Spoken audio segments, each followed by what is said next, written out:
So you recognize the song Sammy sang for us. But she sang the song as it was written. October Rain. Not the song that was delivered so incredibly well, beautifully by Eden Golan at the, what do they call it, Eurovision? Right, okay. That song was not called October Rain. That song was called Hurricane. And the song had some different words in it, the way that Eden sang it from the way that Sammy sang it. So I wanted to look at those differences and try and understand what caused the changes. The reason for the changes is that the song, when it was submitted, was rejected by whoever that committee is because it was too political. Eurovision is not supposed to be political. It's art, it's music. Of course it shouldn't be political. But they saw it as too political. What they see as too political? Well, any reference to October, didn't even have 7 in it, had October Rain. Any reference to October was deemed by the committee as too political, right? Too political. December 7th, 1941, was that too political? Pearl Harbor? 9/11, you can't say 9/11. It's too political. October 7th, the worst attack on the Jewish people since they closed the gates and the ovens of Auschwitz. That's too political. Other words that changed. It actually begins with writers of the history, right? That's not what Eden sang. She sang writers of the symphony, right? Because it says, writers of the history stand with me. What does that mean? When history is written, it'll be very clear. One side was pure evil, and the other side was goodness fighting back against evil. Pretty obvious, pretty clear. That was too political because it said history stands with me. That's a political statement. How do you know you're right and they're wrong? Maybe they're right and you're wrong. That was Eurovision's idea. You can't say you're right. It's a political question, October 7th. 9/11 was a political question. World War II was a political question. Even though it was very clear who attacked who, and whose goal was utter destruction, and who was defending themselves. Another word which they didn't like was the word flowers, right? They didn't like the word flowers because flowers is a code word for innocent civilians. It's political to say that innocent civilians were killed on October 7th, as if they were soldiers, as if the babies were soldiers and the grandparents were soldiers. So you can't say flowers because flowers means civilians. And the one that was probably the most disturbing, the way you sang it was, and I promise you that never again. That's not what was sung at Eurovision. And I promise you that you will hold me again. They changed never again to never again is political in Europe now. Never again, which Europe forced us to create that, saying never again, is now deemed to be a political statement, as if you could negotiate whether there should be a genocide of the Jewish people. And why should we be surprised? A president of Harvard, a president of the University of Pennsylvania, said that talking about the genocide of Jews depends on context. Context makes as much sense as Eurovision thinking that October 7th is political.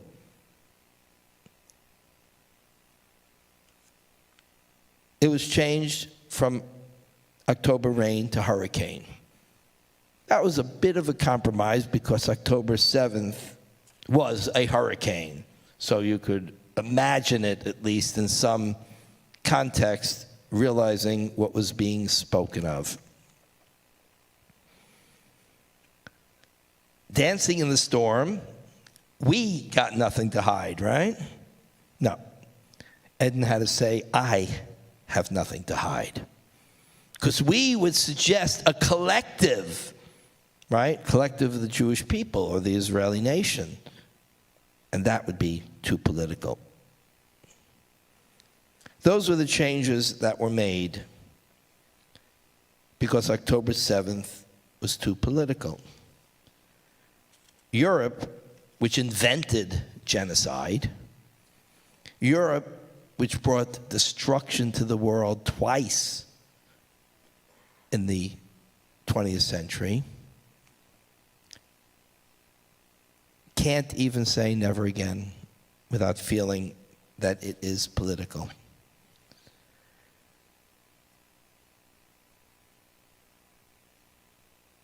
Western world is having trouble dealing with evil and good, truth and lies. It's become blurred in the Western civilization. Everything is in context. Everything is dependent upon. Everything is, well, maybe that. They don't know how to recognize pure evil anymore.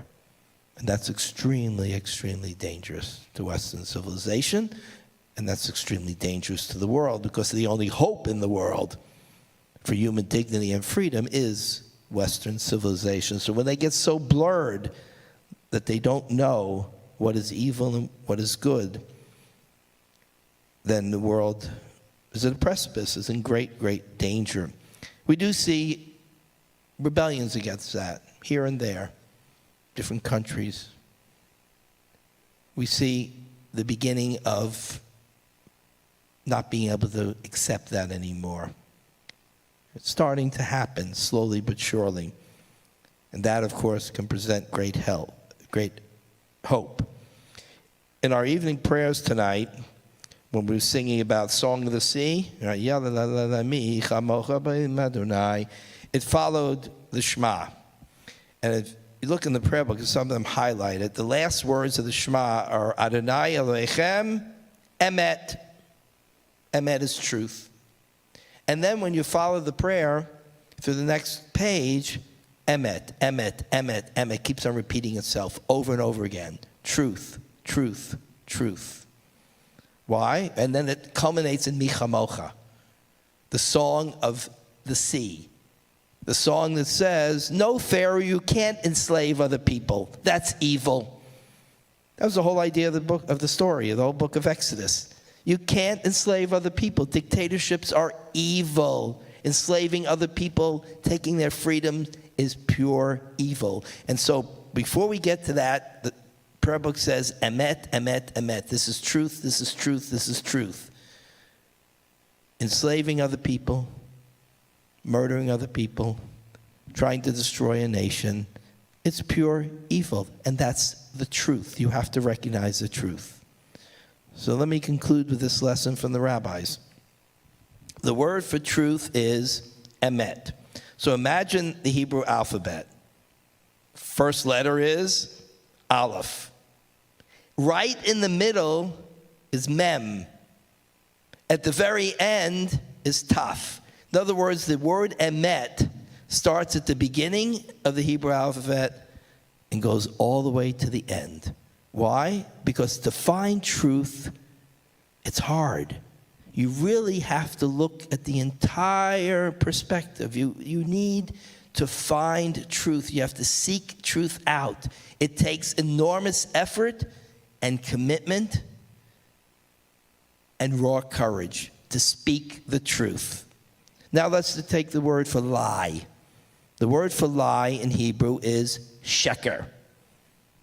If you think of the Hebrew alphabet, the shin, the kuf, the resh, they're right next to each other. Shin, kuf, resh, right there, next to each other. Why?